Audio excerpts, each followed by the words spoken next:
വലിയൊരു സംഭവം നടന്നിരിക്കുകയാണ്. ലക്ഷ്മി നക്ഷത്രം എന്ന് പറഞ്ഞാൽ നടി വീണ്ടും ഇറങ്ങി സുതിയെ വിറ്റ് കാശുണ്ടാക്കി കേട്ടോ. ആരും ഒന്നും വിചാരിക്കരുത്. മരിച്ച സമയത്ത് മേക്കപ്പ് ഒക്കെ ഇട്ട് വളരെ ലൈറ്റപ്പ് ഒക്കെ ചെയ്ത മുറിയിലിരുന്ന് ഭയങ്കര സെന്റി അഭിനയിച്ച് കണ്ണുനീരൊക്കെ വരുത്തി എങ്ങനെ വരുത്തി നടത്തില്ല അവർക്ക് ആക്ട് ചെയ്യാൻ നല്ലപോലെ അറിയാം. എന്നിട്ട് മോണിറ്റൈസ് ചെയ്ത ചാനലിലൂടെ ഓട്ടെ ഇത്രയൊക്കെ അറിയാതെ സംഭവിച്ചാണെങ്കിലും അറിയാതെ മേക്കപ്പ് ഇട്ട് പോകും. ഇവരൊക്കെ എന്നും മേക്കപ്പ് ഇടുന്നവർ രാവിലെ എന്നിട്ട് പല്ല് തേക്കുന്ന പോലെ മേക്കപ്പ് എന്നൊക്കെ നമ്മൾ വിചാരിക്കുക. പല്ല് തേക്കുന്ന പോലെ വിഗ് എടുത്ത് വെക്കും എന്നൊക്കെ പറയുന്ന ആൾക്കാരാണ് ഈ സെലിബ്രിറ്റീസ്.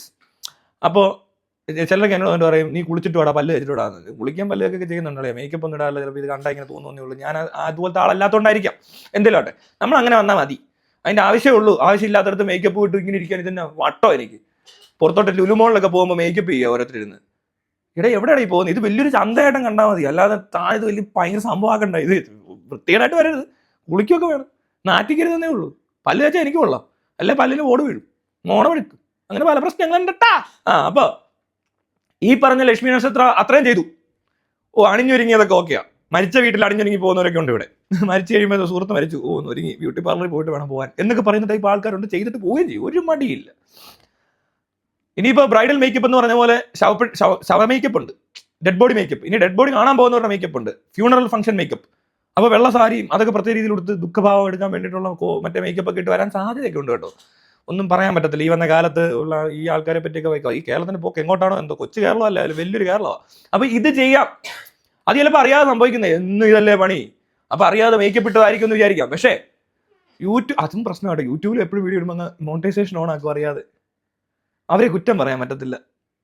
അവരെന്നും അത് ചെയ്തുകൊണ്ടിരിക്കുമല്ലേ. മേക്കപ്പ് ഇടുന്നു, കൊണോണ പറയുന്നു, ഉടൻ തന്നെ വന്ന് മോണിറ്റൈസേഷൻ ഓൺ ആക്കുന്നു. അതുപോലെ മോണിറ്റൈസേഷൻ ഓൺ ആയി പോയതായിരിക്കും. ഒരു ദുഃഖവാർത്ത, അയാളുടെ മാനസിക വിഷമം ഒരാൾ പറയുമ്പോൾ അയാൾ അത് അത്ര വൃത്തിക്ക് വന്നിരുന്ന് ഷൂട്ട് ചെയ്ത് പറയുമ്പോൾ നമ്മൾ എന്തിനാണ് അവർ മോണിറ്റൈസ് ചെയ്തെന്ന് പറയുന്നത്? അതിനെ മോണിറ്റൈസ് എന്നാ ഓക്കെ അങ്ങനെ ഇപ്പം അങ്ങനെയൊക്കെയാണ്, അത്രേ ഉള്ളൂ. പക്ഷെ ഇപ്പോൾ ഇതെൻ്റെ അടുത്തത് എനിക്കൊന്ന് സുതി ഇവക്ക് കാശ് കൊടുക്കാനായിട്ടുണ്ടാകും. കടം മേടിച്ചു, പൈസ തിരിച്ചു കൊടുത്തിട്ടില്ല. സുതി പലരുടെ നിന്നും പൈസ കടം മേടിച്ച ഒരാളാണ്. പൈസ തിരിച്ചു കൊടുത്തിട്ടില്ല എന്നുള്ള കാര്യം എനിക്ക് നല്ല വ്യക്തമായിട്ടറിയാം. ഒരുപാട് പേരുടെ നിന്ന് പൈസ മേടിച്ചിട്ടുണ്ട്. എന്തോ ഒരു ദൂരത്തടിച്ച സ്വഭാവമൊക്കെ ഉണ്ടാകുന്നു. അതൊക്കെ ഉള്ളതാ. ഇപ്പോൾ ഇത് മരിച്ചു കഴിയുമ്പോൾ ഓരോരുത്തർ വന്ന് അവിടെ ഇവിടെയൊക്കെ ഒന്ന് പറയും, ഇന്ന പോലെയുടെ പൈസ മേടിച്ചു, ഇവൻ എനിക്ക് കാശ് തിരിച്ചു തന്നിട്ടില്ല, അത് അങ്ങനെയൊക്കെയുള്ള കുഴപ്പങ്ങളുണ്ടാകുന്ന ഇയാൾ ഇച്ചിരി എന്തോ പൈസ ചിലവാക്കുന്ന ഒരു കൈയും കണക്കില്ലാക്കുന്ന ഒരു മനുഷ്യനാണ്. അങ്ങനെ കാശ് ചിലവാക്കി കടം മേടിച്ചിട്ട് തിരിച്ചു കൊടുക്കാൻ പറ്റാത്ത, അല്ലാതെ അങ്ങനെ അങ്ങ് പറ്റിക്കണമെന്നൊന്നും ഉദ്ദേശിച്ച് ചെയ്തൊന്നും ആയിരിക്കത്തില്ല. അതും അവർക്കറിയാം ഇയാളൊരു മനുഷ്യനാണ്. ഇയാളെ ഏതോ കൈകാര്യം ചെയ്യുന്നത് ശരിയല്ലല്ലേ. അങ്ങനെയൊക്കെ വീട് കണ്ടില്ലേ കിടക്കുന്നു, ഇത്രയും പ്രോഗ്രാം അവതരിപ്പിച്ചിട്ട് വീട് പോലും ശരിക്കും പണിയാൻ പറ്റാത്തൊരു മനുഷ്യൻ. മദ്യപാനം ഉണ്ടായിരുന്നോ? അങ്ങനെ ഉണ്ടെങ്കിൽ മദ്യപാനത്തിലാണോ? അതോ മറ്റെന്തെങ്കിലും ദുശീലങ്ങൾ ഉണ്ടായിരുന്നോ? അല്ലെങ്കിൽ കാശ് ഉപയോഗിക്കാൻ അറിയാതെ പറ്റിയതാണോ? ദാനകർമ്മങ്ങളിൽ ഏർപ്പെട്ടോ എന്നൊന്നും അറിയത്തില്ല. അങ്ങനെ ഒരാളാണെന്ന് പറയുന്നു. അപ്പോൾ എനിക്ക് തോന്നുന്നു ലക്ഷ്മി നക്ഷത്രയ്ക്ക് കാശ് കൊടുക്കാറുണ്ട്. ലക്ഷ്മി നക്ഷത്രം എന്നാ വിചാരിച്ചു കാണും, എന്നാൽ ഇവനെ കൊണ്ടിനി ബാക്കി ഇയാളെ തന്നെ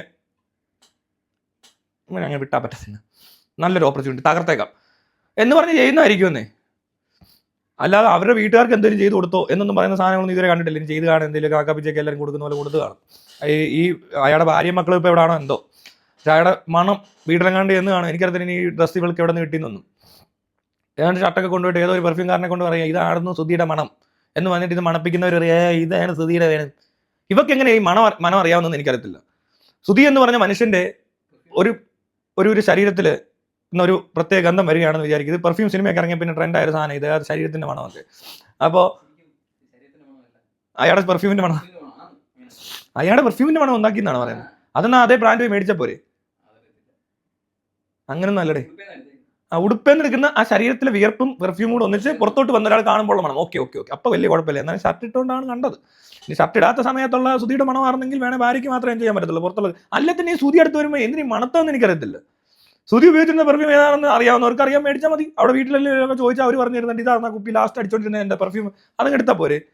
അപ്പോൾ ഞാൻ മരിച്ചു പോയാൽ എൻ്റെ പെർഫ്യൂം ഏതാണെന്ന് ഇവിടെ വന്നാൽ നോക്കി അറിയാം. പക്ഷെ അതെൻ്റെ പെർഫ്യൂം ഒന്നും അല്ല, ഞാൻ എപ്പോഴും അടിക്കുന്ന പെർഫ്യൂം അല്ല. എനിക്ക് സ്ഥിരമായിട്ട് പെർഫ്യൂം അടിക്കുന്ന സ്വഭാവമൊന്നുമില്ല. സുധിക്കൊക്കെ അങ്ങനെ ഉണ്ടോ എന്ന് അറിയത്തില്ല. ഇത് പെർഫ്യൂം ഞാൻ ഇതേ അടിക്കാറുള്ളൂ എന്നൊക്കെ പറയുന്ന ആൾക്കാരുണ്ട് ഈ നാട്ടിൽ. പ്രത്യേകിച്ച് അങ്ങനത്തെ ചില പോഴന്മാരുണ്ട്. എല്ലാം അടിക്കാം, വലിയ കാര്യമൊന്നുമില്ല. പല ടൈപ്പ് പെർഫ്യൂമൊക്കെ അടിക്കണം, പല സ്മെല്ലൊക്കെ നല്ല രസമാണ്. എല്ലാം നമ്മൾ മടുത്തു അല്ലേ ഒരെണ്ണം തന്നെ അടിച്ച് കഴിഞ്ഞാൽ. എനിക്ക് അങ്ങനെ കേട്ടോ, ഒരു പെർഫ്യൂം ഒരു വെച്ചാൽ അടിച്ച് കഴിഞ്ഞാൽ ഒരേ സമയം തന്നെ 3 എണ്ണമൊക്കെ മാറ്റി അടിക്കും. ഇന്നടിച്ചാൽ നാളെ അടിക്കത്തില്ല. എനിക്ക് തോന്നുന്ന പോലെ ഇന്നടിക്കുമ്പോൾ ഇത് വേണ്ട, നാളെ ഇത് ഇത്രയും വേണ്ട, ഇതടിച്ച് ഇത് രസം, അങ്ങനെയൊക്കെ ചെയ്യാറുണ്ട്. ഡിയോഡ്രൻറ്റും അങ്ങനെ. അപ്പോൾ ഒരേ പെർഫ്യൂം തന്നെ അടിക്കുന്ന ഒരു പ്രത്യേകതരം ആളാണോ സുധി എങ്കിൽ പോലും ഇത് പെർഫ്യൂം ആക്കി മാറ്റി എന്നൊക്കെ പറഞ്ഞുകൊണ്ട് ഏതോ ഒരു പെർഫ്യൂം ഉണ്ടാക്കുന്നതിനെ പിടിച്ചിട്ട് അവനും വല്ലതും കിട്ടുമായിരിക്കും. ഇപ്പോൾ അതാണ് നടന്നത്. വെറുതെ ഇരിക്കുമ്പോൾ ഇങ്ങനെ ഓരോ ഹൈപ്പ് കൊടുക്കാൻ വേണ്ടി. അപ്പോൾ സുധി മരിച്ചിട്ട് ഇപ്പോൾ 1 വർഷമായോ? അങ്ങനെ വല്ല ഉള്ള സമയമായി കാണും. അപ്പോൾ അത് ഓർമ്മ വന്നു. അതുവരെ ഇതിനിടയ്ക്ക് മറന്നു പോകുമല്ലോ. നമ്മൾ മറ്റേ മേക്കപ്പ് ഇടാൻ മറന്നതുപോലെ മോണിറ്റൈസേഷൻ ഓഫാക്കാൻ മറന്നതുപോലെ സുധിയെ മറന്നുപോയി കാണാം. മറവി ഒരു സ്വാഭാവികമായ സംഭവമാണ്, എല്ലാവരും മറക്കും, ഞാനും മറക്കും. പക്ഷേ ഇങ്ങനെയുള്ള പ്രത്യേക അവസരങ്ങൾ ഓർക്കുമ്പോൾ ഇങ്ങനെ ഒരു പ്രത്യേകതരം പരിപാടി അവതരിപ്പിക്കാൻ പറ്റുന്ന ആളുകൾ വളരെ കുറച്ചേ ഉള്ളൂ എന്നുള്ളത് മാത്രമാണ് ഇവിടുത്തെ ഒരു പ്രത്യേകത. ഇവരുടെ പ്രത്യേകത എന്ന് പറഞ്ഞാൽ അതാണ്. ഈ സ്ത്രീയുടെ കാശ് കൊടുക്കാനുണ്ടെങ്കിൽ ഇങ്ങനെയൊക്കെ ചെയ്യാവോ? ഇങ്ങനെ ഒരാൾ മരിച്ചു കഴിഞ്ഞാൽ ഏറ്റവും കൂടുതൽ മരണം വിറ്റ് കാശാക്കിയ ഒരാൾ മീഡിയൊക്കെ അന്നുകൊണ്ട് നിർത്തുമല്ല, പിന്നെ എപ്പോഴും എന്തെങ്കിലുമൊക്കെ ചെയ്താൽ ചെയ്തു. ഇയാളെന്തോ ഉദ്ദേശിക്കുന്നേ? കൂടെ പണിയെടുത്ത് ഒരുത്തൻ മരിച്ചപ്പോൾ അവനെ കൊണ്ട് ഇത്രയും കാശുണ്ടാക്കാനൊരു മനസ്സ് കാണിച്ച ആ മനസ്സ് എന്തല്ല മനസ്സ്, അമ്മ മനസ്സ്, പിള്ള മനസ്സ് എന്നൊക്കെ ഒരു പാട്ടൊക്കെ ഉണ്ട്. അതുപോലെ ലക്ഷ്മി മനസ്സ്, എന്തൊരു മനസ്സ്, മുറ്റത്തെ തുളസി പോലെ. അയ്യോ, ഓരോരോ പരിപാടികൾ ഓരോരുത്തർ അവതരിപ്പിക്കുമ്പോഴാണ് നമുക്ക് അവരുടെ ഒരു നിലവാരം മനസ്സിലാകുന്നത്, അവരുടെ ഒരു മാനസികാവസ്ഥ മനസ്സിലാകുന്നത്, അവരുടെ ഒരു സ്വഭാവം മനസ്സിലാകുന്നത്, അവരുടെ ഒരു ഒരു ഒരു അന്തസ് മനസ്സിലാകുന്നത്, അവരുടെ ഒരു മാന്യത മനസ്സിലാകുന്നത്. അല്ലേ? അന്തസ് എന്നൊക്കെ പറയുന്ന സാധനം ഉണ്ടോ? ഡിഗ്നിറ്റി എന്നൊക്കെ പറയുന്നത് എന്തോ അത്? ഇതൊക്കെ എന്താന്നൊക്കെ അത് അങ്ങനെ ആ സാധനം അറിയാവോ? ആർക്കറിയാം? എന്തോ എനിക്കറിയത്തില്ല. കാശുണ്ടാക്കാൻ കുറെ മാർഗ്ഗങ്ങൾ കണ്ടുപിടിക്കുന്നുണ്ട്, പബ്ലിസിറ്റിക്ക് വേണ്ടി ഞാൻ ഇതൊക്കെ ചെയ്യുന്നുണ്ട്. അല്ല ഇതുകൊണ്ട് ഒരു പ്രയോജനമില്ല, ഈ പെർഫ്യൂം കൊണ്ട് ഒരു പ്രയോജനമില്ല. സുധി ഓർക്കുന്നതൊക്കെ എല്ലാവർക്കും ഇടക്കിടയ്ക്കൊക്കെ സുധിയുടെ പോസ്റ്റൊക്കെ ഇട്ടാ ഇവിടെ ഫേസ്ബുക്കിലൊക്കെ നല്ലപോലെ ഓർക്കുന്നത്. പക്ഷേ സുധി ഓർമ്മിപ്പിക്കുന്നതിന് കൂട്ടത്തിൽ ഇങ്ങനത്തെ തീട്ടം കൂടെ വെച്ച് സുധി ഓർമ്മിപ്പിക്കണം എന്നുള്ളത് എനിക്കൊന്നിന് സുധിയായിട്ട് എന്തെങ്കിലും കലിപ്പുണ്ടോ ഇവർക്ക്? സുധി അപമര്യാദയോ വല്ല പെരുമാറിയും തോന്നിയിട്ടുണ്ടോ? ആർക്കറിയാം? അല്ല കളിയാക്കോ വല്ലതും ചെയ്തിട്ടുണ്ടാവും സ്ഥിരമായിട്ട്. ഇങ്ങനത്തെ പൊട്ടത്തിലൊക്കെ നേരത്തെ കാണിച്ചപ്പോൾ സുധിയെ കളിയാക്കുമായിരിക്കും, അതിനുള്ള വൈരാഗ്യം ഇരിപ്പുണ്ടാവും. അപ്പൊ ഇവനെ ഓർമ്മിപ്പിക്കുക എങ്ങനെ ആയിക്കോട്ടെ എന്ന് വിചാരിച്ച് ചെയ്യുന്നതായിരിക്കും ചിലപ്പോൾ. ചിലരുണ്ടെന്ന് അങ്ങനത്തെ ആൾക്കാർക്ക് കാണത്തില്ലേ, മരിച്ചു പോയാലും വിടത്തില്ലെന്ന്. ജീവിച്ചിരിക്കുമ്പോൾ പിടിക്കാൻ കിട്ടിയില്ല ഇവനെ, അന്ന് ഞാൻ കൊടുക്കാൻ വെച്ചിരുന്ന, മരിച്ചിട്ടാണ് മരിച്ചിട്ട് ഇവനെ നാറ്റിച്ചേക്കാന്ന് കരുതി ചെയ്യുന്ന പരിപാടി പോലെ ഉണ്ട്. അല്ലാതെ ഇതുകൊണ്ട് വേറെ ഒന്നും എനിക്ക് തോന്നില്ല. കേട്ടതല്ലേ ഇതാ പറയുന്നത്. ആ ഒരാളുമായിട്ട് കണക്ട് ചെയ്ത് എന്തെങ്കിലും ഒരു ന്യൂസ് വരുമ്പോൾ ഇപ്പൊ ഒരു തീട്ടം ഒന്ന് ആലോചിച്ച് നോക്ക്. ഓർത്തപ്പോ തന്നെ തീട്ടമായി പോകുന്നു. ആ ഓർമ്മ വന്നത് ഈ തീട്ടത്തിൽ കൂടാന്ന് പറഞ്ഞാൽ സുധി എന്ത് തരം തീട്ടമാണെന്നല്ലേ തോന്നത്തുള്ളൂ. അത് എനിക്ക് അങ്ങനെയാ തോന്നിയത്. സുധിക്ക് എന്തോ കുഴപ്പമാണ്, സുധി എന്തോ ഒരു കച്ചറയാ. അല്ല ഇതുപോലത്തെ കൂട്ടുകാരുണ്ടാകത്തില്ലെന്നേ. ഇതുപോലെ എത്രയോ പേര്, എത്രയോ സഹപ്രവർത്തകർ, ഭാര്യയും ഭർത്താവ്, മകളും കുഞ്ഞും ഒക്കെ മരിക്കുന്നുണ്ട് ആൾക്കാർ. പക്ഷെ ഇങ്ങനത്തെ ഒരാൾ നമ്മുടെ കൂട്ടുകാരിയാണെങ്കിൽ ബുദ്ധിമുട്ടും. എനിക്ക് ഇങ്ങനത്തെ കൂട്ടുകാരൊന്നും ഉണ്ടാവരുതേ. ഓ, ഞാൻ പിന്നെ പൈസ ഒന്നും അധികം പേർക്ക് കൊടുക്കാനില്ല, എന്നാലും നാട്ടിക്കാൻ ചിലപ്പോൾ വരും. ഓ, ഇവന്മാരൊക്കെ ചിലപ്പോൾ വല്ല വീഡിയോ ഒക്കെ ചെയ്തുകൊണ്ടേ ഇരിക്കുമായിരിക്കും അല്ലേ, ചെറുത്താന്ന് പറഞ്ഞുകൊണ്ട് നമ്മളെ നാട്ടിക്കാൻ. ഒന്ന് ആറികൾ ഒന്നും ചെയ്യാനും പറ്റത്തില്ല, മരിച്ചു പോയില്ലേ. സുധി എങ്ങാനും ജീവിച്ചിരിപ്പണ്ടാണ് ഇവിടെ പരടി അടിച്ച് ഓടി എങ്ങോട്ടാന്ന് വെച്ചാൽ പറഞ്ഞാൽ പെർഫ്യൂം കൊണ്ട് വന്നേക്കുന്നത്. അങ്ങനെ അയാൾ പറയാൻ സാധ്യതയുണ്ടെന്ന് നിങ്ങൾക്ക് തോന്നുന്നുണ്ടോ? അപ്പൊ മരിച്ചു പോയ ആൾ ഇതല്ലേ പറയാൻ സാധ്യത? അല്ലേ? എനിക്ക് അങ്ങനെ തോന്നുന്നത്. അയാളുടെ അടുത്തോട്ട് ഈ കോപ്പം കൊണ്ടെടുത്തോണ്ട് പറഞ്ഞാൽ ഓടി, എനിക്ക് വേറെ പണിയൊന്നും ഇല്ലെന്ന് ചോദിക്കും. അങ്ങനത്തെ ഒരു മൈൻഡ് സെറ്റുള്ള ആളല്ലേ? അല്ലേ? ശരിയല്ലേ? അപ്പൊ അയാളെ നാട്ടിച്ചില്ലേ? ഇവിടെ മറ്റേ PT തോമസോ ആ രണ്ടാൾ മരിച്ചപ്പോൾ പുള്ളി ക്രിമേഷൻ ഒന്നും പള്ളിക്ക് കൊടുക്കരുത്, അല്ല അയാൾ വേറെ എന്തൊക്കെയോ dialogue അടിഞ്ഞ് മരിച്ചതാ.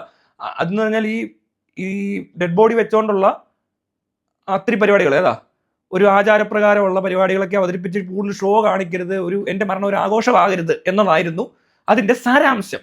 The content of the topic of the death before the speech by the PT of the Thomas and the Uma എന്തോ ആയിരുന്നു, ഇതായിരുന്നു.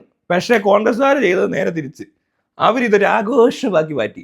എറണാകുളത്തോട്ട് ആ പ്രദേശം ഈ അകത്തോട്ട് കയറുമ്പോൾ തൊട്ട് ഇയാളുടെ പോസ്റ്റർ, ഇയാളുടെ ഫോട്ടോ, ഇയാളുടെ മറ്റേത്, ഇയാൾ എഴുതി വെച്ച അതേ ഇത് ഏതാണ്ടൊക്കെ പറഞ്ഞ് കുറേ മാർക്കറ്റിംഗ് അങ്ങ് നടത്തിയിട്ട് ഭാര്യയെ പിടിച്ച് നിർത്തുന്നു, ഭാര്യ ജയിക്കുന്നു. മാർക്കറ്റിംഗ് നല്ലപോലെ ഉപയോഗിച്ചു. അയാൾ പറഞ്ഞതിന് നേർ വിപരീതം. ഭാര്യയെ MLA ആക്കണമെന്ന് അയാൾക്ക് ആഗ്രഹം ഉണ്ടാകുമെന്ന് എനിക്കറിയത്തില്ല. ഇനി ഉണ്ടെങ്കിൽ തന്നെ അത്ര നല്ലൊരു ആഗ്രഹമല്ല. അന്നാണ് ഈ ഉമ എന്ന് പറയുന്ന MLA ചോറ് വാരി കൊടുക്കുന്നത് ആത്മാവിന്. വീഡിയോ എടുത്തേക്ക് ഒരു മീഡിയക്കാരൻ പോയിട്ട് ഇവിടെ ഉരുട്ടി വെച്ചേക്കുന്നത് ഭർത്താവിനുള്ള ചോറ്. ട്രോമയാണ്, ഓക്കെ, ഒരു പോസ്റ്റ് ട്രോമാറ്റിക് സംഭവം. അത് ചെയ്യുന്നു. അതവിടെ ശരിക്കും ഈ പോസ്റ്റ് ട്രോമ ഇങ്ങനത്തെ കാര്യങ്ങളൊക്കെ പേഴ്സണൽ ആണെന്നുള്ള ആർക്കെങ്കിലും അറിയാമെന്ന് എനിക്കറിയത്തില്ല. അതിനകത്തോട്ട് കയറി നോക്കുന്നത് തെണ്ടിത്തരവാ. ഒരു അന്ധവിശ്വാസം കൂടെ ആ പുള്ളിക്കാരിക്ക് കൂടുണ്ട്. ആത്മാവ് ഉരുട്ടി കൊടുത്ത തിന്നും എന്നൊക്കെയുള്ള തെറ്റിദ്ധാരണയുള്ള സ്ത്രീ. അവർക്ക് ഭർത്താവ് മരിച്ച വിഷമത്തിൽ ഇതൊക്കെ ചെയ്യാൻ തോന്നി. ശരിക്കും ഞാൻ കളിയാക്കും ആൾക്കാർ. ഇത് ഈ ഒരു സീനിലായതുകൊണ്ട് കളിയാക്കാൻ എനിക്ക് തോന്നിയത് കളിയാക്കാനാണ് തോന്നിയത്. കണ്ടപ്പോൾ എന്തോ അടി കാണിക്കുന്നത് എനിക്ക് തോന്നും, ചോദിക്കാൻ തോന്നത്തില്ല. എന്തെങ്കിലും പറ്റി അന്ന് കണ്ട് സൈക്കാട്രിസ്റ്റിനെ പോയി പെട്ടെന്ന് കാണുക, ഈ ഉരുട്ട് നിർത്ത്. ചിലപ്പോൾ നിങ്ങൾ ഒരു 3 ദിവസം, അത് കഴിഞ്ഞ് ചിലപ്പോൾ 30 ദിവസം, ചിലപ്പോൾ ഒരു 3 മാസം ഈ ഉരുട്ടാൻ സാധ്യത ഉണ്ട്. ഇത് ഒരു ദിവസം പോലും ഉരുട്ടേണ്ടാത്ത കാര്യമാണ്. വെളിവുള്ള ഒരാൾക്ക്, മാനസികമായിട്ട് നല്ല സ്റ്റേബിൾ ആയിട്ടുള്ള ഒരാൾക്ക് ഒരു ദിവസം പോലും ഉരുട്ടേണ്ടി വരത്തില്ല. ചിലപ്പോൾ സ്റ്റെബിലിറ്റി കുറവുള്ള ഒരാൾ, ഇച്ചിരി ഫ്ലക്ച്വേഷനോ അല്ലെങ്കിൽ ഇങ്ങനത്തെ മണ്ടത്തരങ്ങളോ വിശ്വാസങ്ങളോ കൊണ്ട് ഒരു വിവരക്കേടുള്ള ഒരാൾക്ക് ചിലപ്പോൾ ഒരു 3, 4, 5 ദിവസം ഉരുട്ടി കഴിഞ്ഞാൽ സമാധാനം വരത്തുള്ളൂ. അത് കഴിഞ്ഞ് എല്ലാവരും പറഞ്ഞായിരിക്കും ആത്മാവെത്തി, ഇനി ഇവിടെ ഉരുട്ടണ്ട എന്നൊക്കെ ചിലപ്പോൾ എല്ലാവരും വന്ന് പറയേണ്ടി വരും. ഇവരോട് അച്ഛന്മാരോ മന്ത്രവാദിയോ എല്ലാം പറയുമ്പോഴായിരിക്കും അവർ പറഞ്ഞാൽ അവർക്കറിയാമല്ലോ, അവർ പറഞ്ഞാണല്ലോ അവിടെ ഉണ്ടെന്ന് ഇവിടെ ഉണ്ടെന്നൊക്കെ അവരല്ലേ പറഞ്ഞ് പഠിപ്പിച്ച്. അപ്പോൾ അവർ പറഞ്ഞ് അവിടെ എത്തി എന്ന് പറഞ്ഞാൽ വിശ്വസിക്കുമായിരിക്കും. പിന്നെ മറ്റേ കർമ്മമൊക്കെ ചെയ്ത് കഴിഞ്ഞാൽ എത്തിക്കാനുള്ള മറ്റ് സ്റ്റെപ്പുകളുണ്ട് ഇവർക്ക്. അത്രയും അന്ധവിശ്വാസമുള്ള ആൾക്കാർക്കല്ലാതെ വേറെ ആർക്കടെങ്കിലും ഉരുട്ടി വെക്കാൻ പറ്റുന്നത്? വിഷമിക്കാം, മിസ് ചെയ്യുന്ന സ്ഥലങ്ങൾ, അതൊക്കെ ഓക്കെയാ. പക്ഷേ ഈ ഇതുപോലത്തെ ആക്ട് അങ്ങനെ നമ്മളധികം കണ്ടിട്ടുമില്ല. നിങ്ങൾ ആരെങ്കിലും കണ്ടിട്ടുണ്ടോ? എത്ര പേര് കണ്ടിട്ടുണ്ടോ എനിക്കറിയത്തില്ല. പക്ഷെ ഞാൻ കണ്ടിട്ടില്ല. ഞാൻ ആദ്യമായിട്ടാണ് കാണുന്നത് കേരളത്തിൽ ഒരാൾ മരിച്ചു കഴിഞ്ഞപ്പോൾ അതും പ്രശസ്തനായ ഒരു വ്യക്തി രാഷ്ട്രീയ പ്രവർത്തകന്റെ ഭാര്യ ഇങ്ങനെ ചെയ്യുന്നത്. ആ രാഷ്ട്രീയ പ്രവർത്തനം എന്ത് വില കിട്ടിയെന്ന് ആലോചിച്ച് നോക്ക് നിങ്ങൾ. രാഷ്ട്രീയ പ്രവർത്തനം നടത്തിയത്, അല്ലാതെ അന്ധവിശ്വാസ പ്രചരണമോ മന്ത്രവാദമോ കൂടത്രോ ചെയ്തുകൊണ്ട് നടന്ന ഒരാളുടെ ഭാര്യ അല്ലേ ചെയ്തത്. അതിന് പ്രശ്നമുണ്ട്, എത്രയൊക്കെ പറഞ്ഞാലും പ്രശ്നമുണ്ട്. അയാളുടെ ഭാര്യ അങ്ങനെ ചെയ്യാൻ പാടില്ല. അത്രയ്ക്കും ശാസ്ത്രബോധം ഇല്ലാത്ത അശാസ്ത്രീയ ചടങ്ങ് നടത്തുന്ന ഒരാളെ പിടിച്ചു MLA കൂടെ ആക്കുമ്പോൾ കറക്റ്റായി, സൂപ്പറായി. ഇതിലും നല്ല പരിപാടി വേറെ ലോകത്തെങ്ങും ഇവിടെ പിന്നെ സ്വാമിമാരും മന്ത്രവാദികളൊക്കെ തന്നെയാ വല്ല ഊടായ്പും തരികിടയൊക്കെയാ മന്ത്രി ആയേക്കുന്നത്, ആ കൂട്ടത്തിലൊരാള്. അപ്പൊ ഇങ്ങനെയുള്ള പരിപാടികളൊക്കെ ചെയ്യാറുണ്ട്, ആളുകൾ ചെയ്യാറുണ്ട്. അപ്പൊ ഈ പറഞ്ഞ കാര്യം ജീവിച്ചിരുന്ന ആള് ജീവിച്ചിരുന്ന കാലത്ത് ഒരിക്കലും ആഗ്രഹിച്ചിട്ടില്ലാത്ത, അല്ലെങ്കിൽ ഒരിക്കലും അങ്ങനെ ചിന്തിച്ചിട്ട് പോലും ഇല്ലാത്ത കാര്യങ്ങൾ വേറൊരാളെ സ്നേഹിച്ച ഒരാൾ വന്ന് ചെയ്യുന്നത് കാണുമ്പോൾ അയാൾക്ക് ശരിക്കും ഇയാളോട് സ്നേഹം ഉണ്ടാകുന്ന ഒരു സംശയം തോന്നും. കാരണം അയാൾക്ക് ഇയാളെ അറിയത്തില്ല. ഇപ്പൊ എന്നോട് പരിചയമുള്ള ഒരാൾ, എന്നോട് സ്നേഹമുള്ള ഒരാൾ എന്റെ ശവം പോലും കൊണ്ട് പള്ളിയിൽ അടക്കത്തില്ല. എനിക്ക് വേണ്ട. എന്നെ പൊതുശ്മശാനത്തിൽ കൊണ്ട് എവിടെ പറമ്പിൽ കുഴിച്ചിട്ടാലോ കടലിൽ കൊണ്ടാണെങ്കിലും എനിക്ക് പ്രശ്നമല്ല. ഈ ബോഡി പിന്നെ എനിക്ക് എന്തിനാ? ഈ പറഞ്ഞ ജീവനില്ലാത്ത ബോഡിയെ പറ്റിയൊക്കെ ചിന്തിക്കാൻ പോകുന്ന തരം മണ്ണത്തരം വിശ്വാസിക്ക് മാത്രമേ ഉള്ളൂ, അല്ലാതെ ആർക്കും ഇല്ല. ഇതെടുത്ത് കൊടുത്തേക്ക്. നിങ്ങൾ കിഡ്നിയും ലിവറൊക്കെ ബാക്കിയുണ്ടെങ്കിൽ, കണ്ണോ തൊലിയോ പല്ലോ ചാകോ എന്ത് വേണേ ആർക്കെടുത്ത് കൊടുത്തു. ഞാൻ മരിച്ചു കഴിയുമ്പോൾ അതുപോലെ ഫോമൊക്കെ നമ്മളിപ്പോൾ പൂരിപ്പിച്ച് കൊടുക്കാൻ പോവുക. അതിൻ്റെ ഒരു ക്യാമ്പയിൻ നടത്തുന്നുണ്ട് കേട്ടോ. അതായത് ഈ ബോഡി ഡൊണേഷൻ ക്യാമ്പയിൻ എന്നൊരു സംഭവം ചെയ്യണം. അപ്പോൾ അത് കൂടുതൽ പേർക്ക് അറിഞ്ഞിരിക്കാൻ വേണ്ടിയിട്ട്, കൂടുതൽ പേര് ഇത്തരം സാധനങ്ങൾ ചെയ്തു കഴിഞ്ഞാൽ വളരെ പ്രയോജനമാണ്. അപ്പോൾ ഞാനും ചെയ്യും. നേരത്തെ ഈ നേത്രദാനം ഉണ്ടായിരുന്നു, നേത്രദാനം, രക്തദാനം, അങ്ങനെയൊക്കെയുള്ള പരിപാടികൾ. അതുപോലെ തന്നെയാണ് മറ്റേ ഇത് കസവുമുണ്ട്, കാവിമുണ്ട്, കള്ളിമുണ്ട്, ദൈവമുണ്ട്. മനസ്സിലായോ? അങ്ങനെ 4 മുണ്ട എനിക്ക് പറയാവുന്നത്. കാവിമുണ്ട് ധീരതയും സന്നദ്ധയും, മറ്റേ കസവുമുണ്ട് വെള്ളയെ വരണം, പച്ചമുണ്ട്, പുച്ചമുണ്ട്, അങ്ങനെ പല മുണ്ടുണ്ട്. അതിനകത്ത് ഏറ്റവും കൂടിയ മുണ്ടാണ് ദൈവമുണ്ട്. കേട്ടോ, എടുത്ത് ഉടുത്തോ, കുഴപ്പമൊന്നുമില്ല. ദൈവമുണ്ട് ഉടുക്കാനുള്ള സാധനമൊക്കെ വേണേ ഉടുത്തോ. പക്ഷെ അതും പൊക്കിക്കൊണ്ട് എൻ്റെ അടുത്തോട്ട് ഞാൻ എടുക്കാൻ പറഞ്ഞത്. ഞാൻ മറ്റേ പാൻറ് ഇടുന്ന ആളാണ്, മുണ്ടല്ല ഞാൻ ഉപയോഗിക്കുന്നത്. അതുകൊണ്ടാണ് എനിക്ക് മുണ്ടെടുക്കാൻ വയ്യ. മുണ്ട് എനിക്ക് ഇഷ്ടമല്ല, അതുകൊണ്ട് ദൈവമുണ്ട് ഇഷ്ടമല്ല. അങ്ങനെയൊക്കെ എന്തേലും കൊള്ളാം. അപ്പോൾ ലക്ഷ്മി നക്ഷത്രയുടെ മാത്രമല്ല, ഇതുപോലുള്ള പലരുടെയും ഇതുപോലത്തെ ചില അവസരങ്ങളിൽ പ്രത്യേകിച്ച് ഈ പരിപാടി ഷോ കാണിക്കുന്നത്. ഉമ്മൻചാണ്ടി മരിച്ചു കഴിഞ്ഞപ്പോൾ ഉമ്മൻചാണ്ടിയുടെ മറ്റേ കബറിന് എന്തോ പ്രത്യേകത ഉണ്ടെന്ന് പറഞ്ഞിട്ട് അവിടെ കൊണ്ട് പരാതികൾ കൊടുപ്പിച്ച അങ്ങനത്തെ ചില PR വർക്ക് ചെയ്യുന്ന പരിപാടികൾ ആസൂത്രണം ചെയ്ത് ഒന്ന് അടിച്ച് ഇട്ട് നോക്കും. അതങ്ങ് സക്സസ്ഫുൾ ആകുന്നു, മകനെ MLA ആക്കുന്നു. ഇങ്ങനെ ഒരുപാട് മക്കളെല്ലാം കൂടെ വന്ന് കയറിയിരിക്കുന്നു. രാഷ്ട്രീയം എന്തുകൊണ്ട് നശിക്കുന്നു എന്ന് ചോദിച്ചാൽ അതുകൊണ്ട് ഇതുങ്ങളെ കാണിക്കാം. സിനിമ എന്തുകൊണ്ട് നശിക്കുന്നു എന്ന് ചോദിച്ചാൽ മറ്റതുങ്ങളെ കാണിക്കാം. രാഷ്ട്രീയക്കാരുടെയും സിനിമാടന്മാരുടെയും ഇതുപോലെ വലിയ പുള്ളികളുടെയൊക്കെ മക്കള് 10 പ്രാവശ്യം തോറ്റാലും പിന്നെയും അവർ അവസരങ്ങൾ കിട്ടും. ഈ സമൂഹം അങ്ങനെയാണ്. അതേസമയം ഒരു സാധാരണക്കാരന് ഒരു തോൽവി മതി, അല്ലെ ഒറ്റ കുറ്റം പറഞ്ഞാൽ മതി. മറ്റേ പയ്യൻ പറയുന്നത് കേട്ടിട്ടില്ലേ, നിങ്ങൾ എന്തൊക്കെ ചെയ്താലും ഒരു കുറ്റം മാത്രം കാണാൻ നോക്കിയിരിക്കുന്നവരാണ് ഈ സമൂഹം, അവരൊറ്റ കുറ്റം കൊണ്ട് നിങ്ങളെ താഴ്ത്തിക്കെട്ടും, ശുഭദിനം എന്ന് പറയുന്നൊരു വീഡിയോ ഉണ്ട്. മോട്ടിവേഷൻ അല്ല, ഡീമോട്ടിവേഷൻ വീഡിയോ എന്നാണ് പറയുന്നത്. അതിന് അങ്ങനത്തെ സാധനമുണ്ട്, ആ ചെക്കൻ പറഞ്ഞ പോലെ. അപ്പോൾ എന്തായാലും ആട്ടെ, നമ്മൾ പറഞ്ഞു വന്ന കാര്യം എന്താണ്, ഇങ്ങനത്തെ പട്ടി ഷോയും പറഞ്ഞ നാടകവും കാണിക്കുന്ന ഈ പരിപാടികൾ കാണുന്നവർ, അതിനെ പ്രോത്സാഹിപ്പിക്കുന്നവർ, ഇതൊക്കെ കണ്ടിട്ട് കാണിക്കുമ്പോൾ ഇതിനകത്ത് ആൾക്കാർ മോളെ സൂപ്പർ നന്നായി എന്ന് പറഞ്ഞുകൊണ്ട് അതിനടി കമന്റ് ഇടുന്നതാണ് അടുത്ത ടീം. അവരുടെ എണ്ണം കുറച്ച് കൂടുതലാണ് ഈ നാട്ടിൽ. അതിൽ ഉള്ള ഒരാൾക്ക് കാണാനൊക്കെ കുറച്ച് ഭംഗി ഉണ്ടാകുന്നു, അതുകൊണ്ട് ചില പരിപാടികൾ അവതരിപ്പിക്കാനുള്ള ചെറിയൊരു കഴിവുണ്ടാകുന്നു. ചെറിയ കഴിവ്, വലിയൊരു ആന കഴിവൊന്നും അല്ലെന്നും അങ്ങനെയൊക്കെ പറഞ്ഞു കഴിഞ്ഞാൽ അതും ഞാൻ പറഞ്ഞില്ല, എനിക്ക് അത്ര വലിയ കഴിവായിട്ട് തോന്നുന്നില്ല. ഈ TV പോയി അവതരിപ്പിക്കുന്നതോ ഒരു ഒരുങ്ങി കെട്ടി വന്ന് നീന്ന് കാണിക്കുന്നതോ എനിക്ക് അത്ര കഴിവായിട്ട് തോന്നുന്നില്ല. ഉള്ള കാര്യം തുറന്നു പറയാം, അത്ര വലിയ കഴിവൊന്നുമല്ല. ഒരു സാധാരണ ഒരു സംഭവമൊക്കെ ഉള്ളൂ. അതൊക്കെ ചെയ്യാനിറങ്ങിയ ഈ കൂട്ടത്തിൽ ഇത്തിരി IQ ആൻഡ് EQ ലെവലിൽ ബിലോ ആവറേജ് ആയിട്ടുള്ള ആൾക്കാരുടെ ഒരു പ്രതിനിധിയായ ഈ പെങ്കൊച്ച് ഇത്രയൊക്കെ കാണിച്ചു, അത്രയേ ഉള്ളൂ. ഇതിനൊക്കെ പുറത്തിറക്കി ആൾക്കാരൊക്കെ കണ്ടത്തിലൊക്കെ നല്ല രീതിയിൽ സംസാരിച്ച് കഴിഞ്ഞാൽ മനസ്സിലാവും എത്രത്തോളം മണ്ടത്തരം ആ തലച്ചോറ് പിഴിഞ്ഞെടുത്താൽ കിട്ടുമെന്ന്. അതായത് എത്രത്തോളം വരുമെന്ന് അവൾ കാണിച്ചിട്ടേ പോകത്തുള്ളൂ. അത് കാണിക്കുന്നുണ്ട്. ഇതിനെയൊക്കെ തലയെ പൊക്കിയെടുത്തോണ്ട് നടക്കുന്നുണ്ട് കുറെ പാഴുകൾ. ഇതിനകത്ത് അവളുടെ പേജ് മൊത്തം പോസിറ്റീവ് കമന്റ്സ് വരും. വേറെ എവിടെയും കൊണ്ടിട്ടാൽ നാട്ടുകാർ പൊതുജനമൊക്കെ ഇടപെടുന്ന പല ഏരിയ കൊണ്ടിട്ട് നെഗറ്റീവ് കമന്റ്സ് വരും. കാരണം ഇതിന്റെ അൽഗോരിതം വർക്ക് ചെയ്യുന്ന അറിയാമല്ലോ. ഈ ടൈപ്പ് പണ്ടത്തെ ഇഷ്ടപ്പെടുന്നവരുടെ അടുത്ത് അത് തന്നെ ഈ യൂട്യൂബ് കാണിക്കത്തുള്ളൂ. അല്ലെങ്കിൽ ഇവർ മറ്റൊരു ബ്ലോക്ക് ചെയ്യും, നെഗറ്റീവ് അടിച്ചൊരു ബ്ലോക്ക് അവർ കാണാതെ പോകും. മറ്റൊരു മതി, എനിക്ക് സെലക്ടഡ് ഓഡിയൻസ് മതി, ടാർഗറ്റ് ഓഡിയൻസ് ഇതാണ്, അതുകൊണ്ട് അവരെല്ലാം കൂടെ അവിടെ വന്ന് ഒത്തുകൂടിയിട്ടുണ്ട്, ഇവിടെ കുറച്ച് ഒത്തുകൂടിയിട്ടുണ്ട്. എൻ്റെയൊക്കെ അടുത്ത് ഈ ചാനലിലൊക്കെ ഈ കൂടുതൽ ആൾക്കാർ വരത്തില്ല. അതിന്റെ മാക്സിമം ആണിത്. സാച്ചുറേഷൻ പോയിന്റ് എനിക്ക് മനസ്സിലായി എവിടെ വരെ ഉണ്ടെന്ന്. ഇതിൽ കൂടുതൽ ഈ സാധനം കയറണം എന്നുണ്ടെങ്കിൽ പുതുതലമുറ വല്ലതും കയറി വരണം.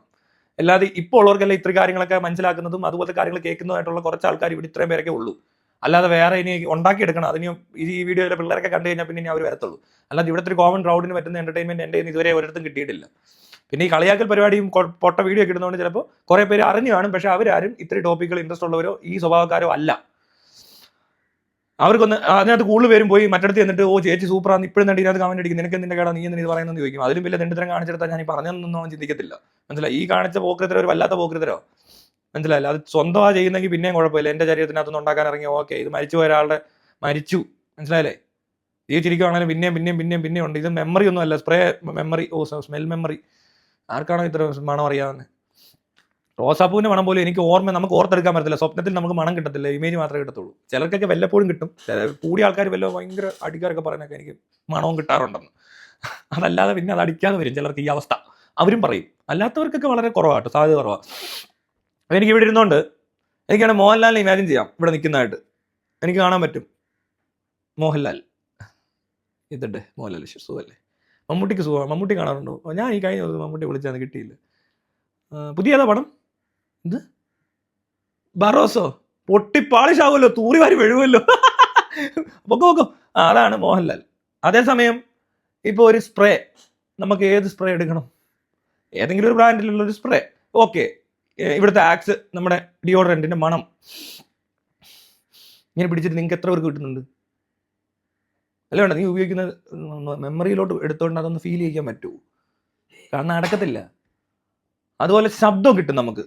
ശബ്ദം നമുക്ക് മെമ്മറിയിൽ ഇങ്ങനെ ഇരിക്കുന്ന സാധനം. ശബ്ദവും കാഴ്ചയാണ് നിൽക്കുന്നത്, ടച്ച് ഒന്നും കിട്ടത്തില്ല. നിനക്കിപ്പോൾ ഈ കയ്യേല് നിന്റെ കാമുകിയുടെ ചുംബിച്ചു, ആ ചുംബനത്തിന്റെ സാധനം നിനക്ക് സ്കിന്നിൽ നിന്ന് ആ സെൻസ് എടുക്കാൻ പറ്റുമോ? സ്കിന്നിന്റെ സെൻസേഷന്റെ മെമ്മറി വേറെ രീതിയിലാണ്, മനസ്സിലായോ? ഈ ഓഡിബിളും മറ്റേ ഇതൊന്നും അങ്ങനെയല്ല, വിഷനൊന്നും അങ്ങനെയാണ്. അതിന്റെ മനുഷ്യന്റെ മൃഗങ്ങളുടെയൊക്കെ പലതാ. പട്ടിക്കൊക്കെ മണത്തേല നിൽക്കുന്നത്, കാഴ്ചയിലൊക്കെ കുറവായിരിക്കും. ടേസ്റ്റിലുള്ളവരും കാണും, ആരാ ഇപ്പം നക്കി അറിയുന്നതെന്ന് എനിക്കറിയത്തില്ല. അങ്ങനെയൊക്കെ ഉണ്ടാവും, മനസ്സിലാകുന്നുണ്ടോ? സ്കിന്നിനുള്ളത് പാമ്പിനൊക്കെ ചിലപ്പോൾ സ്കിന്നിനൊക്കെ നല്ല സാധനം കൂടുതലായിരിക്കും, കാരണം അവരെ വൈബ്രേഷനിലൂടെയാണ് മൂവ് ചെയ്യുന്നത്. നമ്മൾ നോക്കിയും കണ്ടുമാണ് മൂവ് ചെയ്യുന്നത്, ശബ്ദം കേട്ടാണ് തിരിച്ചറിയുന്നത്. അല്ലാതെ മണം കേട്ടിട്ട് നമുക്ക് ത്രെട്ടൊന്നും ഇല്ല. നമ്മൾ ഏറ്റവും കൂടുതൽ നമ്മൾ അറിയേണ്ടത് ഇപ്പോൾ പൊട്ടി ഓടി രക്ഷപ്പെടണം, അതിനൊക്കെ ആ സെൻസ് വളരെ ആക്റ്റീവാണ്. അപ്പോൾ നമ്മുടെ മെമ്മറിയിൽ ഈ പൊട്ടൽ എന്താണെന്ന് കേട്ടിരുന്നാൽ മനസ്സിലാക്കണം. അതുകൊണ്ട് അതിന് മെമ്മറിയിലുണ്ട്.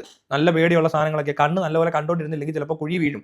അതുകൊണ്ട് നമ്മൾ കുഴി കണ്ടാൽ മനസ്സിലാകുന്നതുകൊണ്ടാണ് നമുക്ക് ഈ മെമ്മറി ഇങ്ങനെ നിൽക്കുന്നത്. അത് മണത്തിനകത്തുണ്ട്, നല്ല നാറ്റം വന്നാൽ അറിയണം, ശരിയാ, പക്ഷേ അത് അത്രയും വരത്തില്ല. അതുകൊണ്ട് എന്നാൽ പോലും നമ്മൾ ഓടുകയും കേൾക്കുകയും ഓടുന്നതിനകത്തൊക്കെ കേൾവിയും കണ്ണും ഒക്കെ കൂടുതൽ വർക്ക് ചെയ്യുന്നു.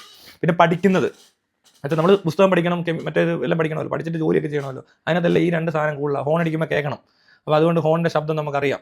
അല്ലാതെ ആ ഒരു സൈസ് മെമ്മറി ഇതിനകത്ത് കിട്ടത്തില്ല. സ്കിന്നിൽ നിന്നും കിട്ടുന്നില്ല, സ്മെല്ലിലും കിട്ടുന്നില്ല, നാക്കിലും അധികം അങ്ങനെ നമുക്ക് രുചിയൊന്നും അങ്ങനെ.